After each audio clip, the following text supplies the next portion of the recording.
And we are back for hour number 6 here on the Canadian Football Countdown, CFL Free Agent Frenzy 2023. We've been live all day here since 9 a.m. Covering the opening of CFL Free Agency.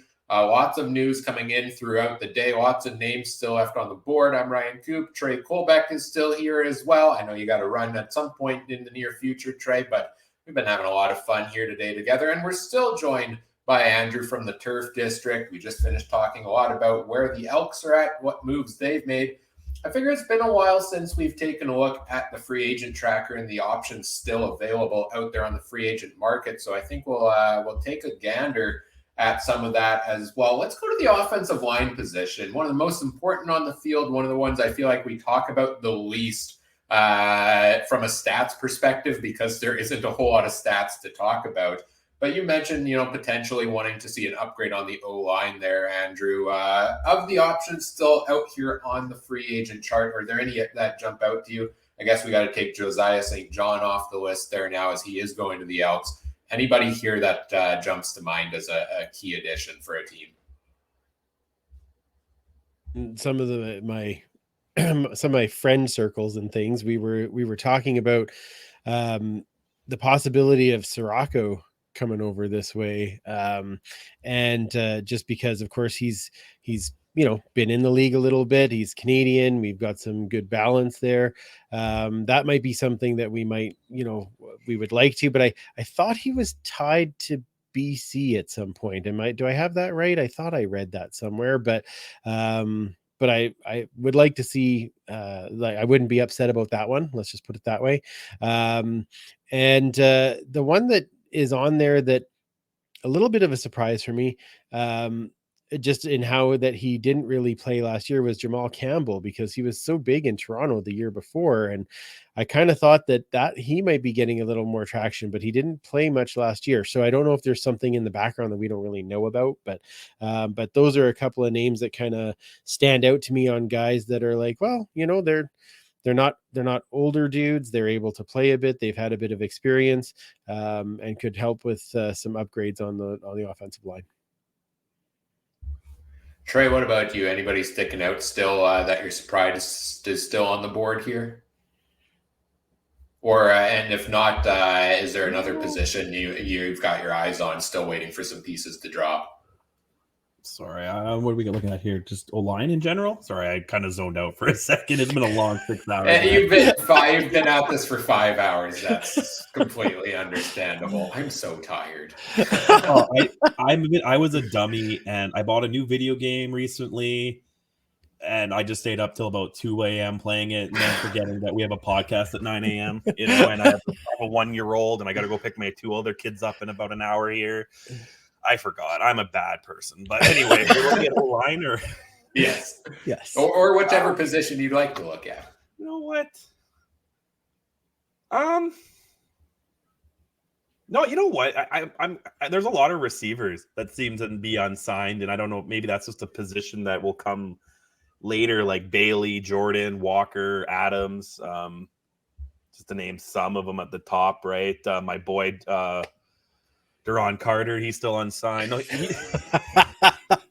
to be all honest, he's probably, I could see him going to the XFL, USFL. That's a guy for a year and then realizes he can't even play there, and then he'll maybe retire or go coach. I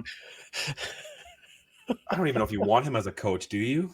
I don't know. Well, anyway, tough to say. Yeah, tough to say. Yeah, but I think of those receivers. There's a lot of those guys who I wouldn't say they're number one guys, but they could definitely be 2-3 guys, depth guys. Could be your number one guy for a game or two if there's injury still available. Guys that make a difference.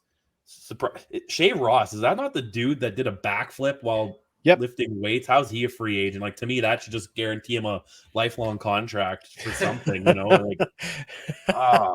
Just solely for the clicks. I mean, that's worth the contract. Yeah, pretty much. So that's kind of where I'm looking at, is when are these receivers going to start coming off? Probably, I think the market for receivers is just unreal right now. Guys getting 200,000-300,000. If you look at the Blue Bombers, I know none of this stuff is technically public, but it's hard to imagine that the receiving core isn't close to $1 million, like with Dembski, Lawler. On its own, yeah. And and who am I missing now?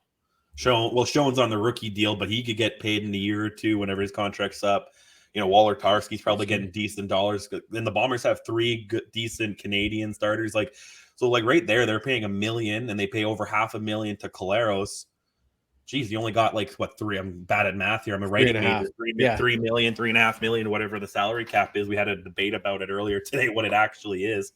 So, that's kind of where I'm probably why these guys aren't getting signed, because they're thinking, well, I'm worth 300,000 if that guy is, but they're not, right? So they're going to sit and wait until training camp, and then maybe not that long, but wait till the draft and here and there. And then these guys will start getting picked off one by one.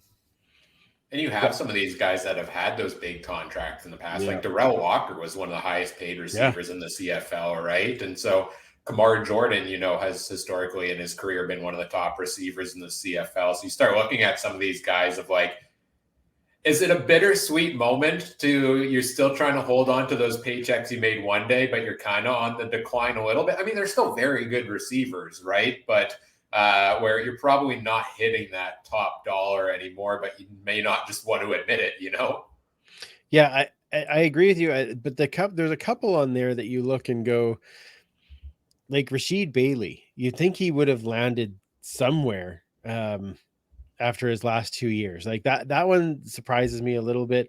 So does Richie Sindani, because he has that big game for you as that second, third guy. So those are ones that I'm a little surprised we haven't heard a little bit more about as of yet.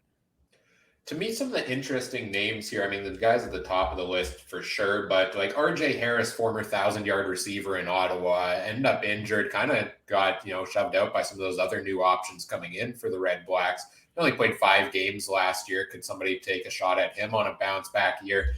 Eric Rogers took the league by storm, but just cannot stay healthy ever since he tried to go to the NFL. Only 1 game played for him last season. Does anybody look to try to bring him in to, and hope he stays healthy there? Lamar Durant, a similar option at Canadian, when he was with Calgary and then went off to BC, one of the top Canadian receivers in the game. And now he goes over to Hamilton, hardly utilized in the 11 games he played there last season. So I feel like that most positions, there seems to be some of these guys that are we know they're capable of playing at this upper echelon because we've seen it before. And they've either had those injuries or, they had one down year. Now it's, okay, well, what are we going to get from them this year? And, it's the CFL. It's, there's so much roster overhaul every season. If I can make it work contract wise, I don't necessarily have a problem taking a shot at one of these guys, knowing that, most contracts aren't guaranteed. And if it doesn't work out, I can bring them into camp and cut them. What do you guys think, Trey? Oh man, it's getting hard to find this unmute button too. I'm losing my mind. Dude, you're gonna have to refocus that, because I'm just fuming about the TSN thing where they tagged the wrong things. I don't know if so I was kind of just looking at that. So TSN, I missed that. So they on their Twitter account and their Facebook, they went and they tagged that it was the CFL PA taking over, not the Montreal Alouettes, but their soccer team, whatever CF Montreal. They made 2 wrong tags in one post. Okay. And it's that's thank you, TSN. This is why you shouldn't have just one brand or one company do it all. The fact it's been up for an hour and they can't edit it or delete it. You know what I mean? How do you not? Whatever. And this is why we're live for 8 hours on CFL Free Agency. Yeah, that's what I mean. That was an excellent plug. That was really good. Yeah. And I hate. I mean, I do it a lot, but I always hate comparing it, the CFL to the NFL, because there are so many differences. But the NFL also has 5 companies now that have broadcasting rights. If you count YouTube, Amazon, Fox, CBS, NBC, ESPN, 6. You know what I mean? You got so many options, but then in Canada, it's now you just got TSN, it's okay, cool. But what was your question again? If we're going to go back to what we're really talking about here. Just in general, with the lack of guaranteed contracts, I know you can guarantee some of it now in the CFL. When we're talking about these aging veterans or these guys that missed a lot of time due to injury, it's kind of worth taking a chance on them, at least in training camp early in the season, if you find the right price, see if they still have it in them to produce, right? You know, I'm gonna look at this. There was this problem in the MLB over the last few years too, where these not top tier, but that lower level guy who could give you production, give you good innings out of the bullpen, could come up in the clutch hit, good guys over 30 weren't getting contracts right up until spring training or almost the regular season. And again, I think it's because we're hitting this time where the market is all over. And yes, I see what you're saying, but do these guys want to sign non-guaranteed contracts? Do these guys want to sign cheaper deals? Because Rasheed Bailey knows his worth. I'm sure Darvin Adams knows his worth. All these guys on this list, they have their own worth in their head. We have our own worth. You know what I mean? Would we want to go work for whatever minimum wage is when we know what our worth is? You know what I mean? Like, everyone knows their worth, and I think athletes are some of the most proud people on the planet, right? So I see why these guys are unsigned. I don't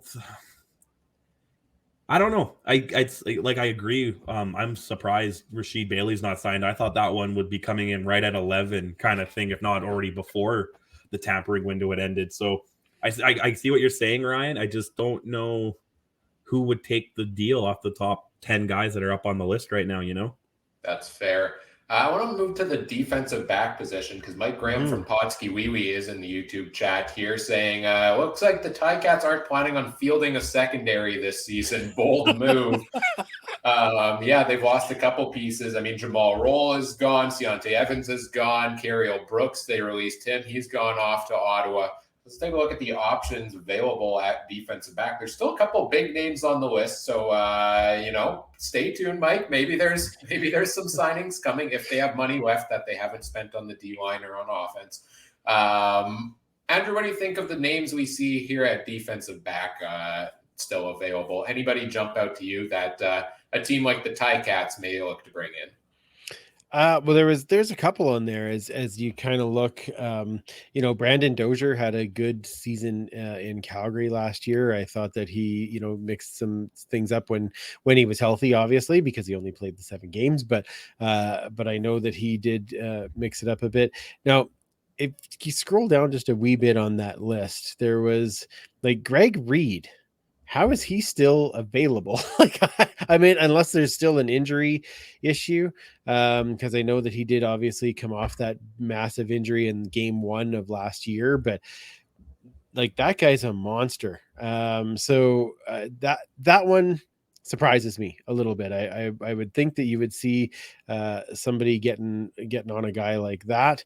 Other than that, like I kind of go through the list and I'm like, well, that's a name that I used to know. That's a name that I used to know. Like, I all of a sudden I feel like I'm going through a Gautier song, but it's but I wonder if now, I mean, there's Mike Jones, the receiver, and then there's Mike Jones, the DB, and as we say, who? But maybe maybe there's another guy that could find a landing spot. But other than that, like the field that you already talked about, Jamal Roll is gone, Ciante Evans is gone. Like some of those bigger guys are already off the table. So well, I think right? I think these guys are Jamal Roll. We had going over to, was it Montreal? Montreal, I believe. Yeah, I thought that was official. Maybe not, but I thought it was. Let me refresh the free agent tracker here and take a look. Jamal Roll is now off the board. There we go. There we go. Yeah. To refresh that. So yes, he has gone. Ciante Evans still out there on the board. I think one of the big talking points in general today with free agency is everything the Hamilton Tiger Cats are doing. They landed the big fish at quarterback in Bo Levi Mitchell. They've been making all the moves to try to set him up for success there. What do you think, Andrew, on what Hamilton's done so far today to try to end that Grey Cup drought at home? It's a tough one. Yes, they've made some upgrades on their offense. I mean, when in control, Duke Williams is a great receiver. He's going to cost you a penalty or two during the season, so you got to be aware of that. But he can absolutely produce when he has the time. They've done some good things along their defensive line. We talked about Kwaku earlier, bringing in Jagera Davis. So that means they're going to the Grey Cup, right? It doesn't mean they'll win it, but it means they're going there. All you got to do is get there, and then that's right. Yeah, maybe that's why they don't need a secondary. They have Jagera Davis, so that's fine. Don't worry, we'll get there. We're going to get to the Grey Cup. It's perfect. So I mean, that's good. I'm not sold on them putting it all under Bo. And I mean, and trust me, I've seen a lot of Bo. I hate him, but no, I've seen more than enough of what he can do that is good. But I've also seen in the past few years, ever since that shoulder surgery, that he's not the same Bo. Now, with the offensive line the way it is, he is that guy that can go 1-2 and throw the ball and get it out of there, which is great. And he's got some receivers that can absolutely, pick up that ball as it's coming out of there. I just don't know that he's going to be able to play a full season and B, have a ton of success. So I don't know if they've put all their chips into a different spot that I'm not sure is the greatest. I do like the fact they're bringing in Butler. If Tommy Condell decides to actually use a running game, then great. But I just saw Mike's comment. Yeah, exactly. And we'd probably say the same thing if he was coming up here, right? It'd be like, I hate Bo. Well, he's not so bad once he's playing in your team colors. I'm not convinced that that's as huge a move as some people are making it out to be. Let's just put it that way for Bo. Now they've made some other great moves. Like I said, I like Butler. I like Thurman. That's a great pickup on in your linebacking core. Have they improved everywhere? I don't know that I completely agree with that. Do I think they'll be better than they were last year? Yes. Do I think it's enough to absolutely get them there? I'm not sure yet, but they're going to have a scary defensive line. That's for sure. We've got another big signing coming in here. A guy you were just talking about on the offensive line as potential option for the Elks. Yeah, he looks like he's off the board. Farhan Lalji reporting Darius Siracco signing with the Toronto Argonauts. So they lose Justin Lawrence over to the Montreal Alouettes. You have to think that's another big piece coming in for the Argos on the O-line there. So take him off the board at the offensive line position. What are you looking for? We kind of, we're running out of time here with you, Andrew. I see we have our next guest waiting in the wing. We'll bring him in shortly. Okay. We've got, we talked about what you're looking for from the Elks going forward here. What across the CFL, what's the major thing you're watching still to fall here with free agency over the next couple of days? I think the big thing is, there's three things that I can think of. The first thing, and everybody is talking about it, obviously, is what happens in Montreal, right?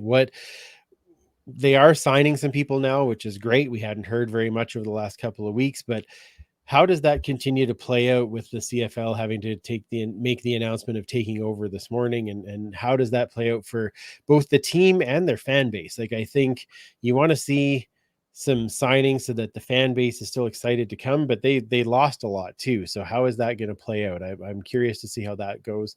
I'm curious to see what happens in Calgary, just because, again, they have had some guys move out. They've brought in some pieces for sure. And Dickinson is always good at making the team play well. So I'm not obviously discounting them by any stretch of the imagination. I also know who the guest is in the wing who is going to agree with me, but I do. Let's just bring them in here because I think having the two of you interact will be the entertainment for the afternoon. The great Ryan Ballantine. There he is. CFL Horsemen Radio is joining us here live from Sequester for Big Brother Canada 11, right? If I was, I wouldn't be allowed to tell you. I can assure you that they did not allow me that many monopolies in Sequester. No. It's fair. anyway, I'm curious, Ryan, actually on your take on what Calgary has done, and I'm going to listen to that in a second. But I think that's a team that I'm kind of watching to see what happens there. And then the last one that I'm watching more so, I guess, is that I really like some of the stuff that Ottawa has done so far and what they've done to try and improve their game. So those are the three spots that I'm kind of focused in to see, okay, what else happens with those teams over free agency and then what their fan base reaction is to it. So, but Ryan, what do you think of Calgary so far? Because I want to know what you're thinking. Well, we'll get his take on Calgary here in just a second. I know, Trey, you have to run right away, right? I want to listen to Ryan for about 5 minutes and then I can go. Okay. That's about all people can normally listen to me anyway. I gotta say, the last season of Big Brother Canada I watched was your season, so thank you for that. So, well, I mean, I appreciate it, but you should get back and watch season 10. It was phenomenal. It was. Oh, man, I love the drama, but yeah. I only like it when there's somebody I know there. When I know somebody, I watch it. Otherwise, yeah. All right. Hey, Mike. Hey guys, I go away for a few hours and it seems like a lot happens. How are we doing? We're doing good. Everybody's good. Busy day so far. Let's talk about the big, Calgary Stampeders, what they've been up to today, because that's what Andrew wants to know. So, Ryan, take us away with what you've heard so far today. Well, free agency day is a lot in Calgary. In camp, if you're a fan of the Bible, that's the book of Genesis. That's where where God makes the team and he creates it in 6 days, and then all of a sudden and it was good. And God looks down upon it, and it is good.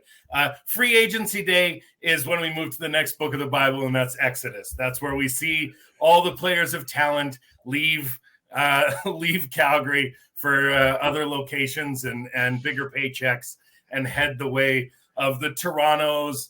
And you're welcome for the Grey Cup, Toronto fans. I hope you appreciate what Calgary was able to do for you in getting you that Grey Cup. I also, you see them going to Hamilton. There's a lot of guys going to Hamilton this year. Pretty much what the Stampeders do is they act, they say like the AHL is the feeder league for the NHL. The Stampeders are the feeder league for the CFL. What we do is we bring in all the talent, then we spread it out over all the teams to make everybody better and make our game more effective and more beautiful to watch. So, to everybody out there in the CFL, I just want to say you're welcome and enjoy your new Thurmans or Oramalades, or I hear Javian Elliott's going to be gone next. I just want you to appreciate what you're getting because Calgary is the gift that keeps on giving on free agency day. Wow. Just as a quick follow-up, if I can, that might have been the most. How do you follow that? Ever to a podcast appearance, so well done. Ryan, how do things change now that Dave Ditchington is in the chair? Do they change anything? Do they change a little bit? Do they change at all as far as roster construction? Well, as far as roster construction goes, I don't know that they changed that much. I mean, Huff is still here as the president.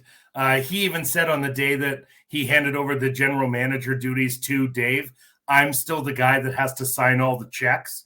So, the general manager doesn't get complete autonomy to get out there and get things done. And I don't think they do in hardly any city. You still need the president of the team to finally sign off on things. So Dave is doing a little bit of negotiating now. I have heard colloquially through sources that there are players who believe that Dave is focused on the offense first here and not necessarily as focused on the defense from a financial commitment standpoint. And that comes from him being a quarterback. He was the O coordinator.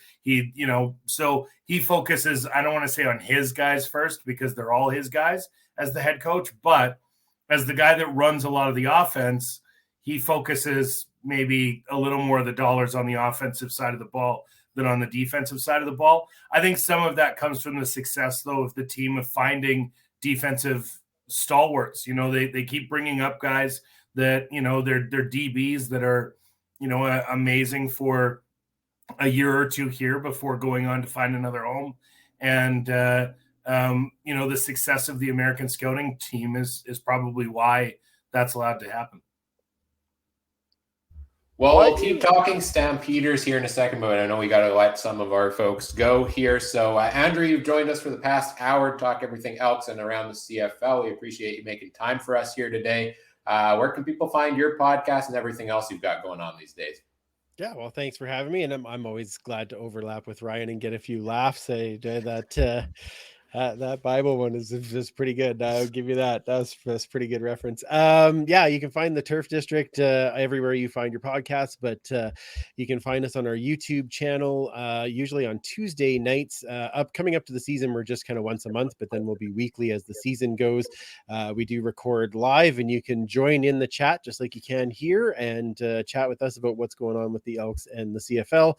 And we have lots of fun over there, and we should have a couple of shows here coming up. Our big free agency show will actually be next week, so we give a little time for things to settle, and hoping that we get one of those free agents that we just signed on the show to chat with us. Ooh.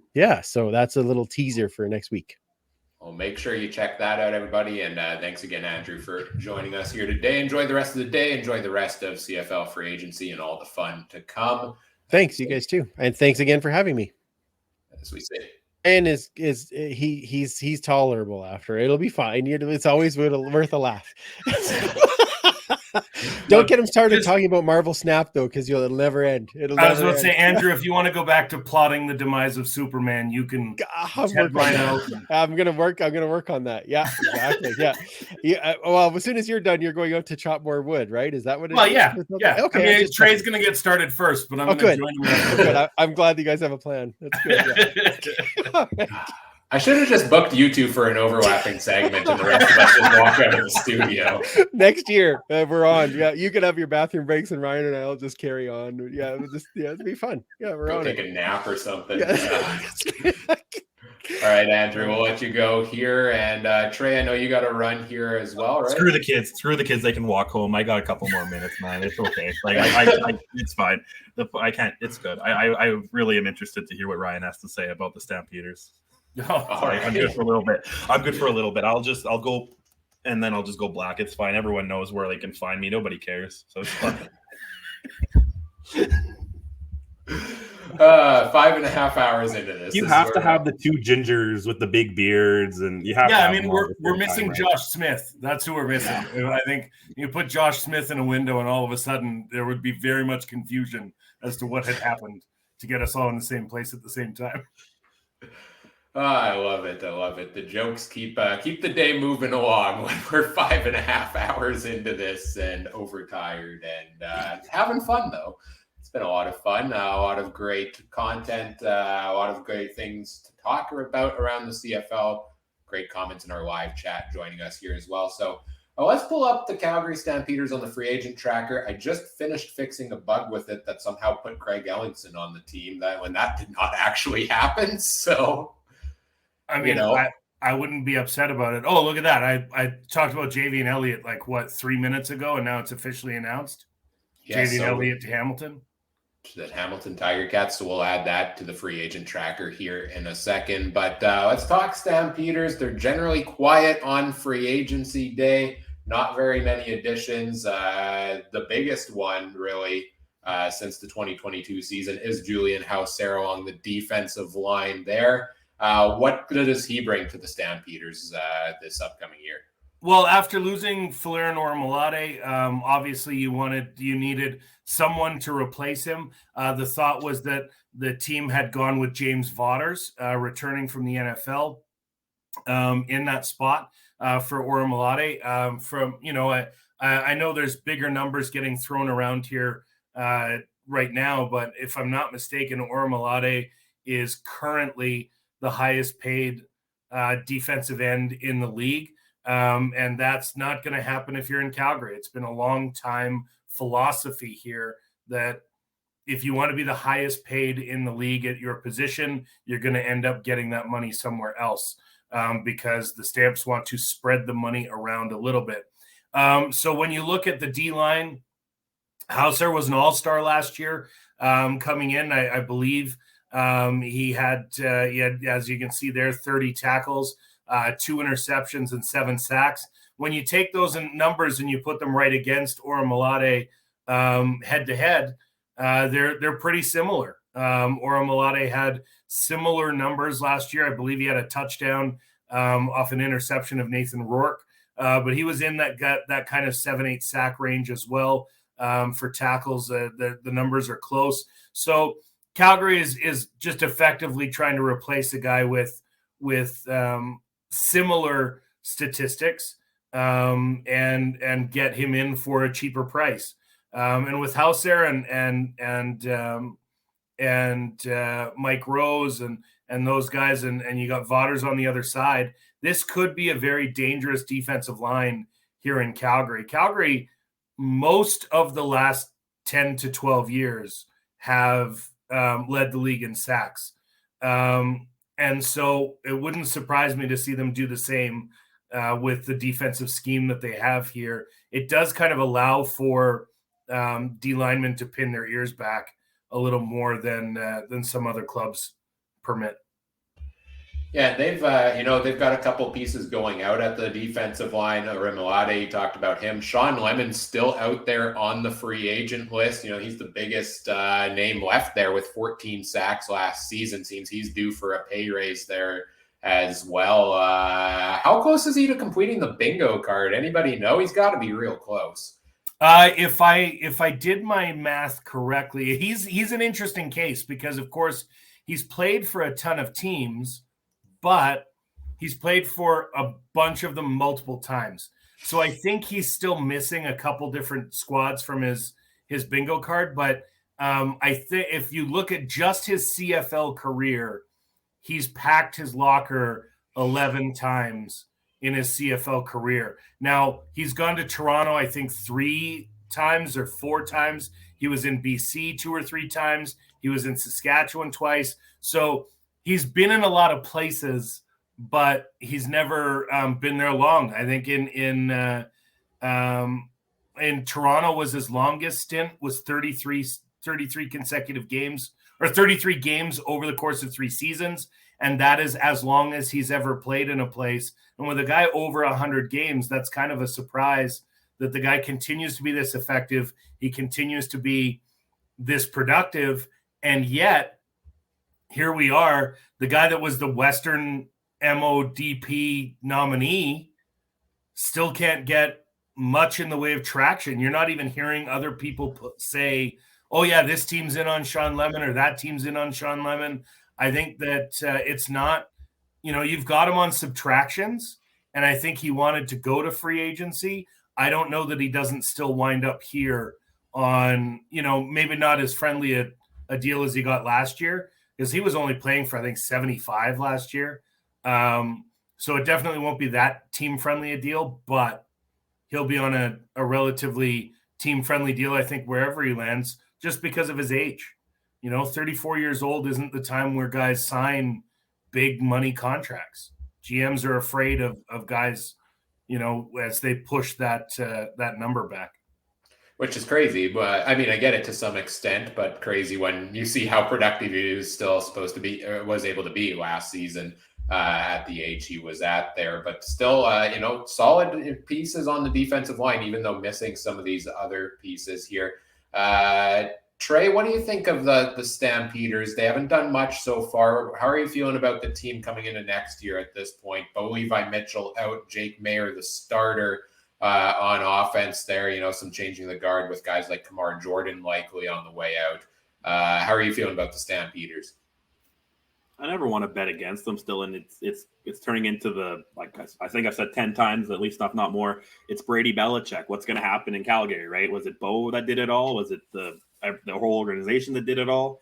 And I think we'll find out. But I guess that's my question for Ryan. What Bible reference do you have for Bo going to Hamilton, and how do you think that's going to be the, post-Bo era in Calgary? Do you think, I don't know how much NFL you watch, you guys going to be better than the Pats were after Tom Brady left, probably, but how much better? I think they'll definitely be better than the Pats were after Brady left. I think that was I think they Low bar. didn't win many games out there, if I remember correctly. 8 or somewhere 6-9. Yeah, I mean, the idea that Hamilton has brought Methuselah into the fold there. No, I won't say that about Bo. That's unkind. Bo is still an incredible quarterback. I don't know whether, a 3-year contract seemed like a lot to me. I figured Bo, in maybe a 2-year, incentive-laden contract. There's a reason he was replaced in Calgary. The targets weren't on. The aim wasn't quite there in the early going. And now, granted, they did have to find, other spots for receivers, and they had a lot of turnover and everything else. But at the end of the day, I think Bo may be able to do well in Hamilton. They've certainly got him some weapons. They've got some other weapons today. I mean, they're spending like crazy. Can Bo do well there? I think so. And I mean, as far as can Calgary succeed without Bo? I mean, Henry Burris, Drew Tate, Kevin Glenn, Bo Levi Mitchell would all tell you yes. They've all been over 500 here with the Calgary coaching staff. And so was Jake last year. Jake was well over 500 last year as a starter. So I don't see there being a problem in that transition.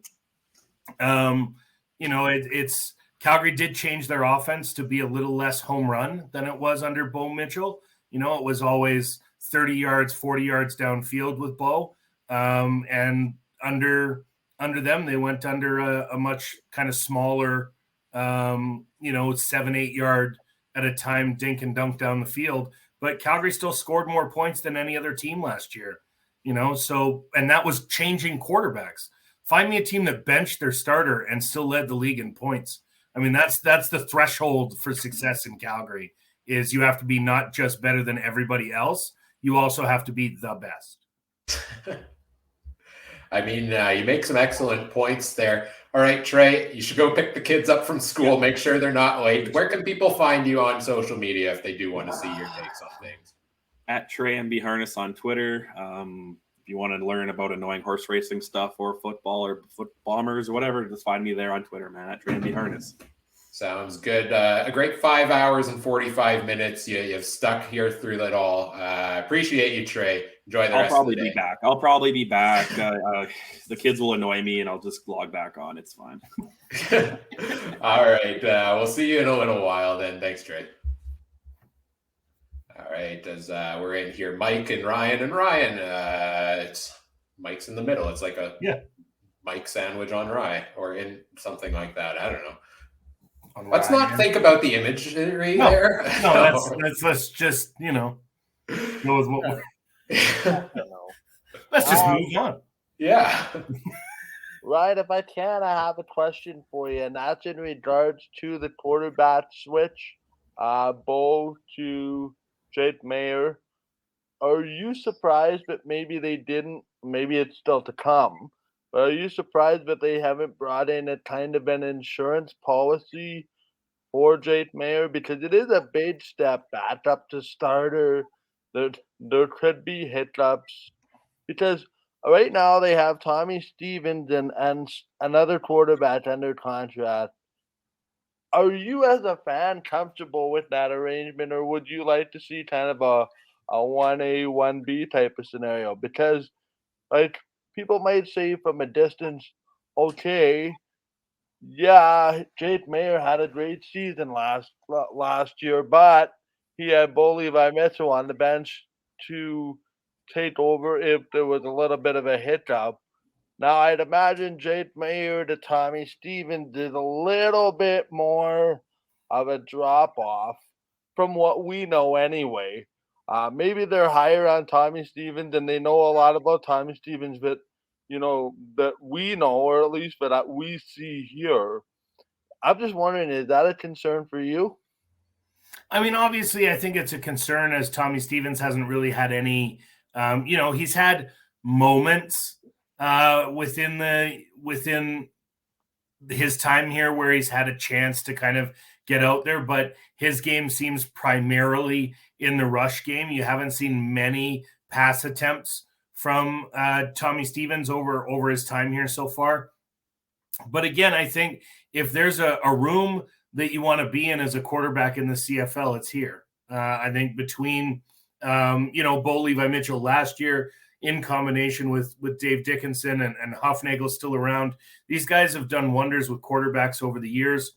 And if Jake gets hurt, I think you might be able to see a trigger pulling move from the Stampeders. I'd be curious to see what the market is for Dane Evans if and when he shakes loose out of Hamilton, because I believe he will shake loose. It's just a matter of do they have a dance partner or not in the Dane Evans sweepstakes as a backup. I mean, who knows what Chase Litton can bring too. I know Dave mentioned him, Dickinson mentioned him at the press conference last week as being very high on his capability and his potential. And he said 2 years ago, if I had said Jake Maier was going to be the backup, everyone would have said, well, don't you want an experienced backup? And now we've committed to making him the starter. So, it's about finding talent from within, which is what Calgary's done almost, as long as Huff's been here. Just one more from me, and then I'll pass it over to Ryan. If I were to put you in John Huffnagel and Dave Dickinson's office and say, Ryan, here's the roster, is there one area of concern for you? My big area of concern heading into free agency was the receiver spot. I think, Malik Henry and Reggie Bagleton are both great. Jalen Philpott is, a heck of a receiver. But my issue with Philpott is I would have said that about Juwan Brescison. I would have said that about Lamar Durant. I would have said that about Anthony Parker going back. All of these guys had good rookie years to give you an indication that they were going to be great. And then they just kind of panned out to average Canadian receivers. So, I'm hesitant to kind of put a crown on Jalen Philpott's head. As much as he looked good last year, I think there might be some more steps to take. So for me, I would want Jake Maier to have a legitimate downfield, wide side target to be able to throw to, who will high point the ball and come down with it more often than not. I said before free agency, if I were the Stamps, I would have been all in on Geno Lewis or Kenny Lawler. Now, for the money they got, no, thank you.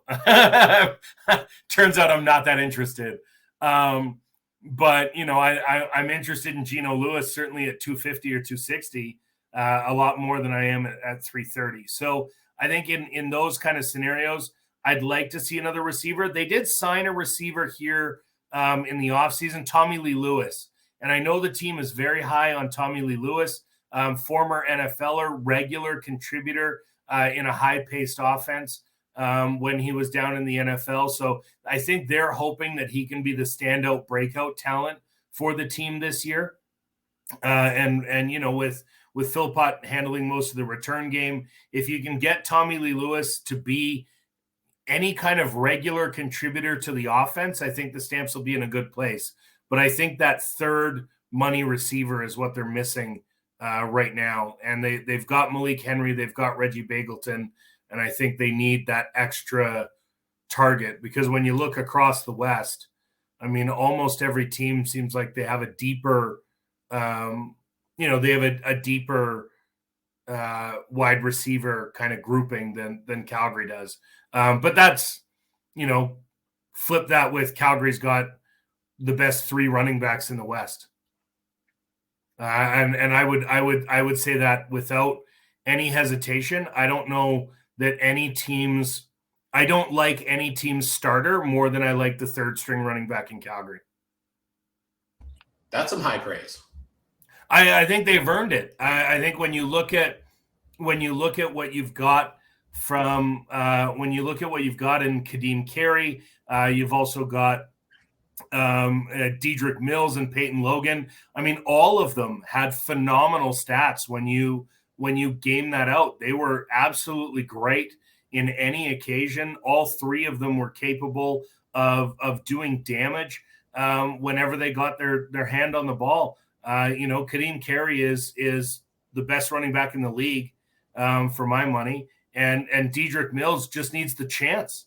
I mean, the only reason Mills isn't playing is because Logan is also handling some of the return duties. But if Mills were on the roster too, I mean, that guy, I don't know if you guys have watched The Boys on Amazon Prime, but there's a scene. So they're all superheroes. It's a superhero show. And in one of the opening scenes of the series, the guy with super speed runs through someone, and there's just a blood mist left behind because he's going so fast. Fantastic series. If you're into that kind of like, oh, what would it be if superheroes were adult themed? This is your show. But there's just this blood mist behind. That's what Dedrick Mills feels like to me. When he hits guys, they disappear. They don't, it's not, and he seeks out contact too. He looks for guys to run through and guys to run over. And then you have Kadeem Carey and Peyton Logan who can make anybody miss on their good days. I think anybody in the league would be thrilled to have any of those three as their starter coming into the season. With so much depth at the position, we really don't see trades too often in the CFL, but you look at the running back market out there and you look at a team like the BC Lions that are kind of left without a whole lot after James Butler is going over to Hamilton. Like, is that a situation where if you're Calgary, you have these three guys and maybe you're, seeing what you could get back for a guy like Dedrick Mills or Peyton Logan, knowing you have the other behind Kadeem Carey there still? I think if they wanted to shop Dedrick Mills, they certainly could. But Kadeem Carey, to his credit, he played 14 games last year, was relatively healthy throughout. But on the flip side, he only played 14 games last year.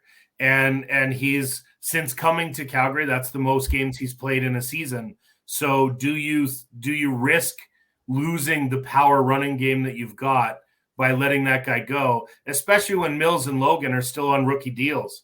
They're still going to be incredibly team-friendly contracts, incredibly productive for what they cost you. So at that point, I don't think that there's any reason to trade either of those guys. If one of those guys gets traded, I think either A, something bad happens somewhere else on the roster and you need to find value and bring in somebody with a bigger name, or B, we've gotten to the end of the season. I don't know that all three of these guys are still Stampeders on free agency day next year, because you can see from our handy dandy chart here that all three of their contracts expire after this season. So I would expect that, much like Bo Levi Mitchell was dealt in the offseason to Hamilton, that one of these running backs likely gets dealt for some sort of pick in the offseason next year. Let's go back to looking at the Stampeders roster overall. We've talked about the few pieces they've added here already. Guys they've re-signed. I mean, they did bring back Kadeem Carey on a restructured contract for this year. I think he was already under contract. They may have just restructured it. Yeah, if I'm remembering. Yeah, if he did change his number, it was a restructure. He was under contract for this year. Jake Mayer signed to that 2-year contract extension through 2024. At wide receiver, I mean, you get Bagleton back as the big one through 2024, 2 more years of him. Do you know what the numbers were on Bagleton's deal? I know last free agency was somewhere pretty cheap. They brought him in at like 175 when we were seeing contracts of 300. Do we know where he's at currently? Is he still on that lower end If contract? I'm not mistaken, and I can't, I don't know for sure. My impression from what I've been told is that he's still under 200. That's pretty good. And again, when you look around, I mean, if Bagleton can come back to being what he was 2 years ago when he came back, or what he was before going to the NFL, I mean, that's a spectacular player. And that's to say something when you're looking again at 957 yards receiving, 6 touchdowns, to go, well, yeah, but that shows you what you think Reggie Bagleton is capable of. I know Hofnagel in the year-end conversation did say that he did not feel that Bagleton was involved in the offense nearly enough, and that could move down as something that they choose to fix in the future. They had the best offensive line in the CFL last season. I think it was only 13 sacks, 17 sacks, something like that, given up far fewer than anybody else around the CFL. Yes. Looks like they brought back, a number of their major pieces here. Zach Williams, Derek Dennis, Sean McEwen. How huge is that to be able to bring a lot of these guys back at the position? I mean, when you've got a rookie starter, as Jake Mayer was last year, and coming into a sophomore year as a starter, the more protection you can get, the better. It wasn't just protecting him, wasn't just protecting Mayer either. I mean, they were opening massive holes for these running backs to get through as well. The Stampeders do have the best offensive line in football right now, or in Canadian football. But they do have the best offensive line in the league, and should they stay healthy, there's no reason to believe they won't be successful again. I think Derek Dennis going down cost them in the playoffs last year because you lost that security of a guy that was just giving up nothing on that side. So Julian Good-Jones going to the NFL also hurts, but I believe that the Stamps believe that their O-line is still in a good place. On the defensive side of the ball, I mean, James Vaughters being brought back here after a stint in the NFL there, that's a huge addition on that D-line, and I think we talked a little bit about that before. Cam Judge had such a fantastic season at the linebacker position, Canadian linebacker, 78 tackles, 5 sacks, interceptions, fumble recoveries. I mean, he did everything last season. That, to me, probably stands out as one of the biggest. And then you see the defensive back, Brad Muhammad, Nick Stats, Jonathan Moxey. Who do you stands out the most on the defensive side as guys they were able to lock up? Because, I feel like with Calgary, more than not, we always talk about the pieces they've lost, but to their credit, they managed to bring a lot of them back. Yeah, Calgary plays 2 games. They play re-sign and wave goodbye. They don't really. The idea that they signed Hauser today is crazy to me. Like, the idea that they got a day one free agent is such a surprise. I've had the PR team from the Stamps on my podcast collectively on day one of free agency because they knew that they weren't signing anybody. So the idea that you bring back Cam Judge, that's huge for this team. He's a ratio breaker in the middle of that defense. You've got Titus Wall, who is still under his rookie contract. He's going to be a big piece. And again, you're getting him back after he came out of the lineup injured last year and was maybe on his way to battling Dalton Schoen for that Rookie of the Year title with Titus. The question is Silas Stewart the replacement for Jameer Thurman, or is there going to be more? I have seen Farhan Lalji today saying that he hears that the Stampeders are in on Darnell Sankey. If you can get Darnell Sankey back at a reasonable contract, I think you're doing very well if you're the Calgary Stampeders, because Wall and Judge are so good in coverage that you can then have Sankey just stack the box and take care of the run game. So they're looking very dangerous still in the linebacking core with respect to Jameer Thurman, who's a hell of a player, and everyone he plays next to that we've talked to talks about how much better a player they are as a result of him, as a result of playing with him. So I think the people in Hamilton will be very happy with what they're going to get out of Jameer Thurman. Frazier Sopik is gone. He's a pending free agent. Okay. Yeah, okay. I'm on the subtractions tab now. I saw it under subtractions. I was like, what did I miss and why?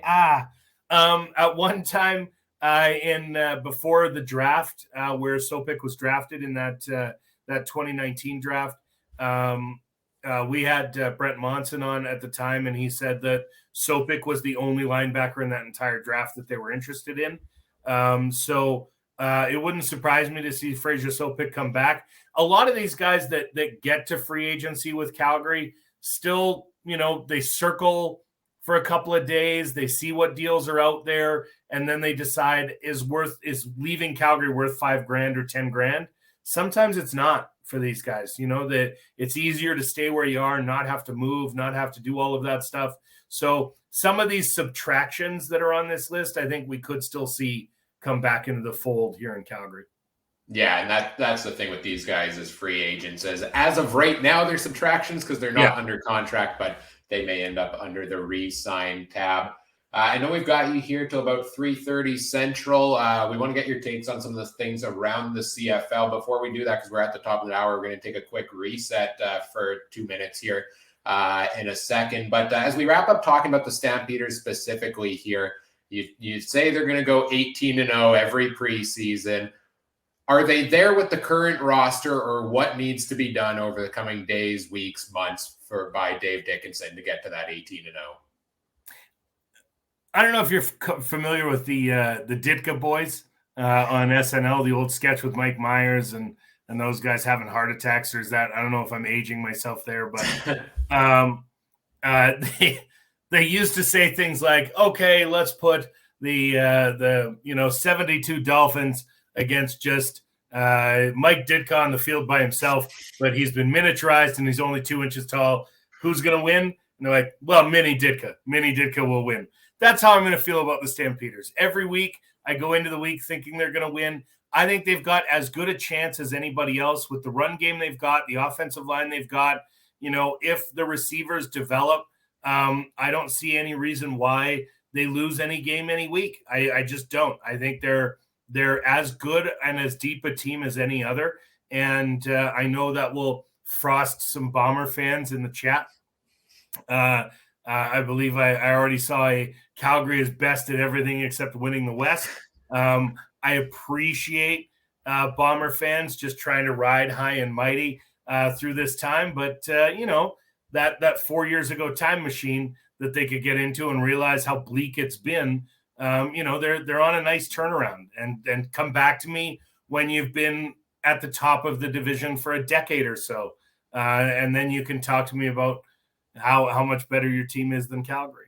Can I ask you a question, Ryan, off of a follow-up on that? Sure. And not just to them. I'm generally curious, since we in Winnipeg are not used to being kind of at the top of the division, 3 straight Grey Cup finals appearances, 2 championships, etc.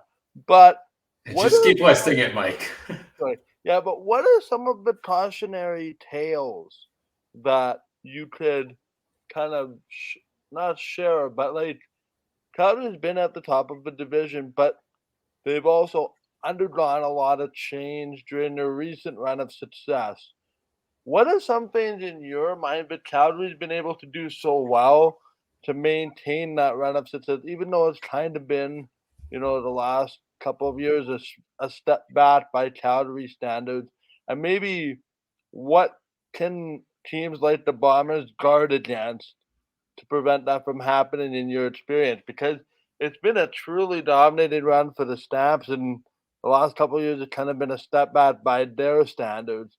I'm just wondering, what do you see as sort of things to guard against, right? Because we see the Bombers attempting to try to run it back with the same group, hoping that, they don't all age at the same time and you have this tremendous drop-off. In your experience, what's been able to make that run of, the last decade, like you speak about, so consistent despite the turnover, and what lessons could a team like Winnipeg learn from that? Well, I think Winnipeg's doing a pretty good job of having learned that lesson, but they do still have a lot of very team-friendly contracts and guys performing in those rookie contracts. I think, it's Dalton Schoen's up at the end of this year, if I'm not mistaken. Yep. He's not going to be there next year, or Kenny Lawler's not going to be there next year. One of those two guys will be gone. And you have to accept the idea that those guys will be gone. Calgary turns over, give it anywhere between kind of 25 to 35% of its roster every season. And so guys don't have long careers as Stampeders. Those guys are very few and far between. So what Calgary's been very good at is scouting and getting guys under team-friendly deals so that the guys who are here for a long time can afford to pay them.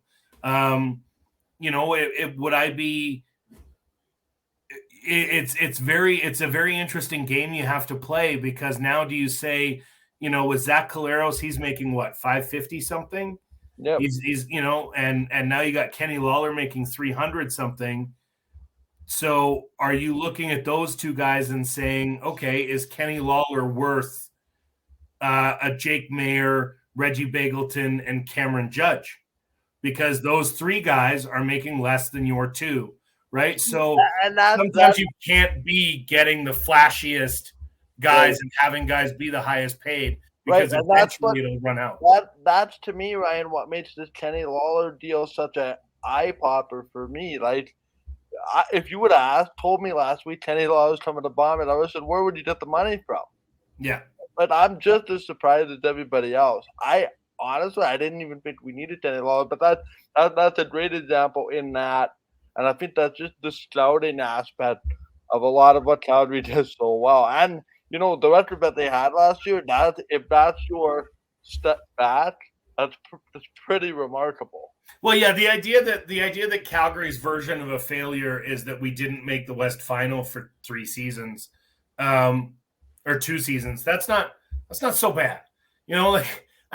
I always, I sometimes feel like you have to measure things when you're talking to fans from other teams. You can't be like, oh, hey, Red Blacks fan, I'm feeling really bad about my team because they're only making the playoffs every year and they're not getting wins, and that is something from Calgary's perspective that's not really acceptable either.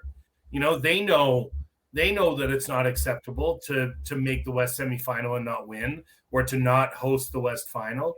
They're well aware of it. They just need to get back at it. And there's been, I think they were so close last year to being the top of the West again. When you look back at their games, there were some really weird finishes to Calgary games. You look at Nathan Rourke coming back on Calgary and putting 25 or 30 on them in the fourth quarter after getting dominated for 3 quarters to win by 1. And it was like there was some weird stuff happening in that game too. And you have the Kamara Jordan touchdown catch that's in his hand, then somehow goes off his bicep and turns into an interception that would have tied that game against Winnipeg. And then I think 2 of the 3 or all 3 games against the Bombers were 1-score games in either direction. So, one of those flips, you get a win here, a win there, that's 4 more points. Now you're looking at potentially challenging for first in the West. Yeah, so it's Calgary's backslide season is an average season, is an okay season for most teams. If most teams said, hey, we're going to change our quarterback, a bunch of our receivers are going to be injured, we're going to lose our left tackle or our right tackle, we're going to lose, all of these players, but and by the way, we're still going to make the playoffs. That's, I think most fans in most cities would be perfectly fine with that. And I admit to being spoiled. I've covered this team since 1990. I'm 44, and I can remember 4 bad years. And that's it. There was the Dunnigan mistake, and then the Federic overlap there. But from Wally to Huff, if you look at the end of Wally to the beginning of Huff, there's some down years in the middle. That's it. The rest of it has been great. I remember one of them. I think it was 2001. You guys beat us in the Grey Cup at 8-10. Yes, yeah, that was a bad time. Right? So that's kind of my memory of the low point of the low point for the Stampeders was a Grey Cup. But I think Winnipeg 15-3 that year or something. Remarkable. Yeah. And you guys were, I think you were dominant that year, but Glenn got injured in the playoffs, didn't he? That was 07. Oh, that was 07. There were many years of misery. We were 14-4 in 2001. Oh, right. Yeah. And then, but here's the thing. Calgary won that Grey Cup, and it set the franchise back a couple seasons because they were like, Marcus Crandall can be good. And no, he just wasn't capable of doing what they wanted him to do. And the funny thing is, I remember something to the effect of we had a chance to eliminate the Stampeders in the final week of the season and didn't do it. So they wind up making the playoffs and then beating us in the Grey Cup. Well, if 8-10, I just to short of my point is, if 8-10 is the worst record in my watch review you didn't have since 2001, you've done more than a few things right. Well, yeah, that's the thing. I think every year under Huffnagel but one has been double-digit wins. You know, and I think if you the 2 years he hasn't, or the 1 year he didn't have double-digit wins was the COVID shortened season, and they started that year like 1-6, but finished it 8-7 or something. Like if that season had continued, they would have gotten to double-digit wins if it were an 18-game season based on what they did with a rebuild here. The rebuild normally goes very, very quick, and it's crazy. And you know, Trey jumping back in to say the Stamps have been top tier for so long, that's not untrue. We're looking at 3.5 decades of fans that can go, those darn Stampeders, they're never down for long. You know, there's a reason there isn't anybody but anyone but Calgary is the slogan passed around. Right? They sold those T-shirts at the 2014 Grey Cup. The CFL sold anybody but Calgary T-shirts in the gift in the Grey Cup merchandise stands in 2014. Like that's how bad this has been for other teams looking around at Calgary. And I know it sounds cocky. I'm aware. But the problem is that it's still true. You know, it's not, you know, like Winnipeg can stand on their championships and they can stand on their dominance in the West over the last couple of years. Absolutely. Absolutely. Since Caleros got there, he's been phenomenal. The team has been phenomenal. He is the you know, the straw that stirs the drink out there. But I mean, without him, are you any good? You know, is that a team that dominates without Zach Caleros being slipperier than Pam? Like the dude, anytime anybody gets near him, all of a sudden he's just gone. You know, and he's incredibly difficult to get sacked, even though your O-line out there was not good last year. You know, Stanley Bryant won most outstanding lineman in defiance of tape. I don't think he should have either. You know, he was getting blown up on a pretty regular basis. The only difference is Zach would escape and it would turn into a 20-yard gain. Well, now that 20-yard gain doesn't matter that Bryant blew his coverage. It was Zach getting away. He wasn't getting protected last year. Yeah, and Derek Dennis should have gotten the award there for most outstanding offensive lineman would be my argument, or somebody on the Stampeders, given how well they did on the O-line there. I want to get your takes here, Ryan. I know we've got a bit more time left with you here. Just take one quick moment. I just have to reset something. You'll see the "We'll Be Right Back" screen popping up, folks. We'll be back in about a minute here on Free Agent Frenzy 2023 here on the Canadian Football Countdown. Then we'll bring Ryan back, and we got another guest joining us shortly as well.